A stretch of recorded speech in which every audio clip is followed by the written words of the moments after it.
રાજકોટના જસદણના બાખલવડ પાસે ગંભીર દુર્ઘટના બની।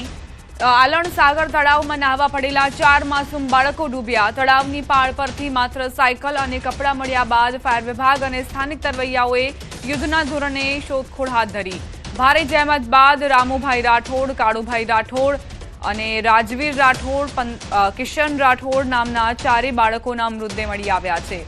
કરુણ ઘટનાની જાણ થતાં કેબિનેટ મંત્રી કુંવરજી બાવળિયા તાત્કાલિક ઘટના સ્થળે પહોંચ્યા હતા અને પરિવારજનોને સાંત્વના આપી હતી।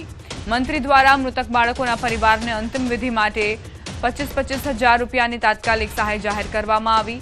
રાજ્ય સરકાર તરફથી શક્ય તમામ મદદ અને સહાય આપવા માટે સરકાર કટિબદ્ધ હોવાની મંત્રી કુંવરજી બાવળિયાએ ખાતરી આપી।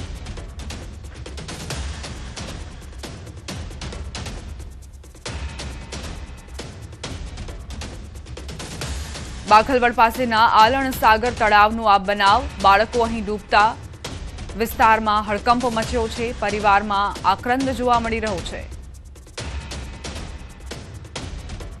ભરૂચના અંકલેશ્વરમાં જીઆઈડીસી બસ સ્ટેન્ડ નજીક ઈવીએમ લઈ જતી બસને અકસ્માત નડ્યો। ચૂંટણી સ્ટાફ અને ઈવીએમ મશીનો લઈને પરત આવતી બસને અકસ્માત નડ્યો। વાલિયા રૂટ નંબર 10ની બસને અકસ્માત નડ્યો હોવાની જાણકારી છે। બસ રિક્ષા સાથે ધડાકાભેર ભટકાતા રિક્ષા ચાલકને ગંભીર ઈજા પહોંચી। રિક્ષા ચાલકને સારવાર માટે હોસ્પિટલમાં ખસેડવામાં આવ્યો છે।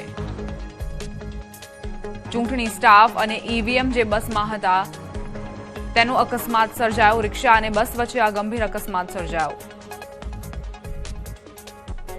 આજે પણ અગનભઠ્ઠીમાં શેકાવા તૈયાર રહેજો। રાજ્યના 8 જિલ્લામાં આજે હીટ વેવની આગાહી કરાઈ છે।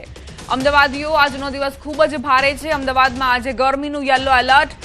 અમદાવાદ સહિત 8 જિલ્લામાં હીટવેવની આગાહી કરાઈ છે। ઉત્તર ગુજરાતના પાટણમાં હીટવેવની આગાહી છે। સૌરાષ્ટ્ર કચ્છના 6 જિલ્લામાં હીટવેવની આગાહી છે। રાજકોટ, પોરબંદર, સુરેન્દ્રનગરમાં યલો એલર્ટ। બોટાદ, મોરબી, કચ્છમાં પણ યલો એલર્ટ। ગઈકાલે પણ રાજ્યમાં ગરમીનું તાંડવ હતું અને 11 શહેરોમાં તાપમાન 41 ડિગ્રીથી વધુ નોંધાયું હતું। 15 વર્ષમાં છઠ્ઠી વાર એપ્રિલમાં 44ને પાર તાપમાન નોંધાયું છે। એપ્રિલમાં સૌથી વધુ ગરમી પડવાનો રેકોર્ડ છે। વર્ષ 1958ની 27મી એપ્રિલે આ રેકોર્ડ સર્જાયો હતો। આ દિવસે 46.2 ડિગ્રી ગરમી પડી હતી।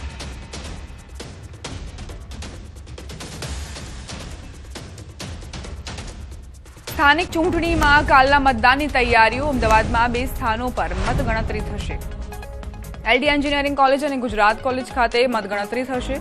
ચુસ્ત પોલીસ બંદોબસ્ત વચ્ચે ઈવીએમ મશીનો સુરક્ષિત રખાઈ। 26 એપ્રિલે મતદાન પૂર્ણ થયા બાદ મતપેટીઓ સેન્ટર પર પહોંચાડાઈ છે।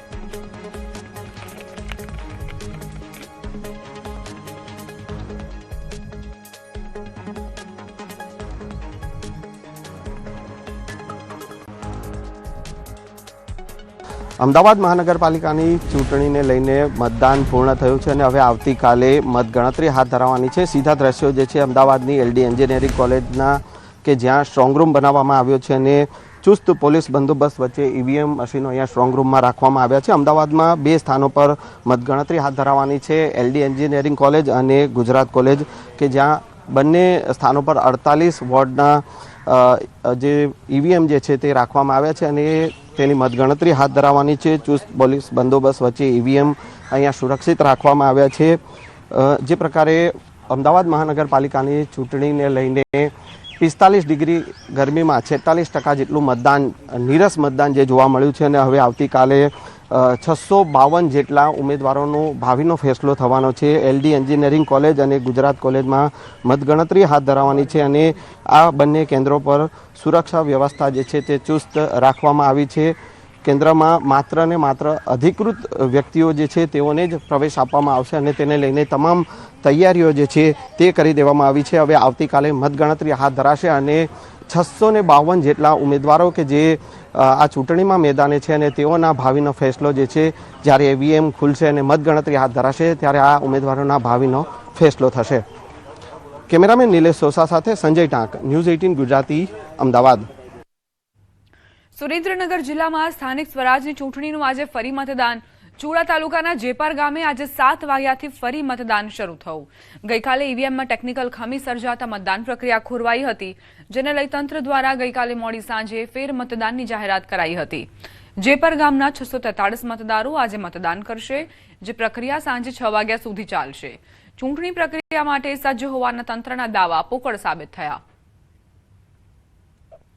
સુરેન્દ્રનગર જિલ્લામાં સ્થાનિક સ્વરાજ્યની ચૂંટણી આમ તો શાંતિપૂર્ણ રીતે સંપન્ન થઈ ગઈ હતી, પરંતુ ચુડા તાલુકાના જેપર ગામે ગઈકાલે યોજાયેલ જિલ્લા પંચાયત અને તાલુકા પંચાયતની બેઠક માટે ઈવીએમમાં ટેકનિકલ ખામી સર્જાતા મતદાન પ્રક્રિયા છે એ ખોરંભે ચડી હતી. ત્યારે તંત્ર દ્વારા રાજ્ય ચૂંટણી આયોગ પાસે ફરીવાર મતદાન માટેની મંજૂરી માંગવામાં આવી હતી, જેને તંત્ર દ્વારા આખરે મંજૂરીની મોહર આપવામાં આવી હતી, જેને લઈને આજે ફરી એકવાર જે જેપર ગામે છે ત્યાં મતદાન પ્રક્રિયા શરૂ કરવામાં આવી છે. ચુડા જિલ્લા પંચાયત અને તાલુકા પંચાયત જે છે એની ચુડા 1ની બેઠક માટે આ જેપર ગામમાં આજે વહેલી સવારથી મતદાન પ્રક્રિયા શરૂ થઈ છે. ગ્રામજનોમાં સતત બીજા દિવસે પણ મતદાન કરવા માટેનો ક્યાંક ને ક્યાંક ઉત્સાહ છે એ જોવા મળી રહ્યો છે. વહેલી સવારથી મહિલાઓ તેમજ વૃદ્ધો સહિતના લોકો છે એ મતદાન કરી રહ્યા છે. કુલ આ ગામમાં 643 જેટલા મતદારો છે તેમના દ્વારા આજે ફરીવાર મતદાન કરવામાં આવશે, પરંતુ ક્યાંક ને ક્યાંક આ ફરીવાર મતદાનની પ્રક્રિયા જે છે એ સુરેન્દ્રનગર જિલ્લા વહીવટી તંત્રની કામગીરી સામે સવાલો ઉભા કરી રહ્યા છે. કારણ કે ચૂંટણી અગાઉ જે સ્થાનિક જે વહીવટી તંત્ર છે તેના દ્વારા એવા દાવા કરવામાં આવી રહ્યા હતા કે સુરેન્દ્રનગર જિલ્લા વહીવટી તંત્ર સ્થાનિક સ્વરાજ્યની ચૂંટણી માટે સંપૂર્ણપણે સજ્જ છે, પરંતુ માત્ર એક ઈવીએમમાં નાની એવી ટેકનિકલ ખામી સર્જાતા ફરી એકવાર મતદાન પ્રક્રિયા છે બીજી વાર કરવાની નોબત આવી છે, જેને લઈને ક્યાંક ને ક્યાંક સુરેન્દ્રનગર જિલ્લા વહીવટી તંત્રની કામગીરી સામે પણ સવાલો ઉભા થયા છે. અક્ષય જોશી, ન્યૂઝ 18 ગુજરાતી, જેપર. ખેડા ગળતેશ્વરમાં ચૂંટણીના નિયમોના ઉલ્લંઘન બદલ પોલીસ ફરિયાદ નોંધાઈ. રોઝવા મતદાન મથક 2ના નિયમોમાં ઉલ્લંઘન બદલ પોલીસ ફરિયાદ નોંધાઈ છે. એક અજાણ્યા શખ્સે વોટિંગ કરતો મતદાન બૂથનો વિડીયો બનાવી વાયરલ કર્યો. મતદાન બૂથમાં ચૂંટણીના નિયમોના ઉલ્લંઘન અને જાહેરનામાના ભંગ બદલ ફરિયાદ દાખલ થઈ. ગળતેશ્વર ઝોનલ ઓફિસરે ફરિયાદ નોંધાવી. સેવાલિયા પોલીસે ગુનો નોંધી કાયદેસરની કાર્યવાહી હાથ ધરી.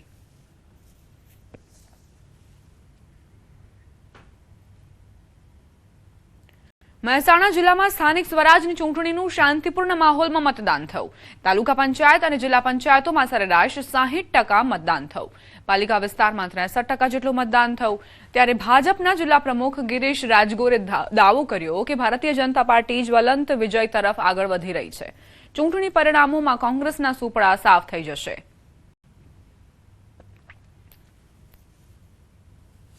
શાંતિથી બધી જગ્યાએ મતદાન પૂરું થયું છે અને ચારે બાજુ જે જાણકારી મળે છે એમાં ચારે બાજુ ભારતીય જનતા પાર્ટી જલવંત વિજય સાથે આગળ વધી રહી છે. રિઝલ્ટ તો કોંગ્રેસના સુપડા સાફ છે. પ્રજાનો ભરોસો અને પ્રજાના કરેલા કામોના આધારે નાગરિકોએ જે પ્રમાણે મતદાન કર્યું છે ભારતીય જનતા પાર્ટીના તરફેણમાં મતદાન કર્યું છે. રાજકોટમાં પાલતુ શ્વાનને પિતા પુત્રએ ધોકા અને પાઇપ વડે ઢોરમાર માર્યો. રૂવાડા ઉભા કરી દેતા સીસીટીવી ફૂટેજ સામે આવ્યા. ઘરની બહાર બાંધેલા શ્વાન પર પિતા પુત્રએ હુમલો કર્યો. શ્વાન બાળકોને ભસીને ડરાવવાના દાવા સાથે હુમલો કર્યો. બાળકો પાછળ પણ શ્વાન દોડતો હોવાનો દાવો કર્યો. ગુસ્સામાં આવીને શ્વાન પર પિતા પુત્રએ નિર્દયી હુમલો કર્યો. આ તમામ આરોપો વચ્ચે સવાલ અહીં એ થઈ રહ્યા છે કે આ પિતા પુત્રને કોણે એટલી પરવાનગી આપી કે આ શ્વાન પર આ નિર્દયી હુમલો કરી શકે. માલિક આવે છે, યુવતી આવે છે આ શ્વાનની અને ત્યારબાદ તે રોકવાનો પ્રયત્ન કરે છે, પરંતુ ત્યાં સુધી અધમરેલી હાલતમાં આ શ્વાન પહોંચી જાય છે.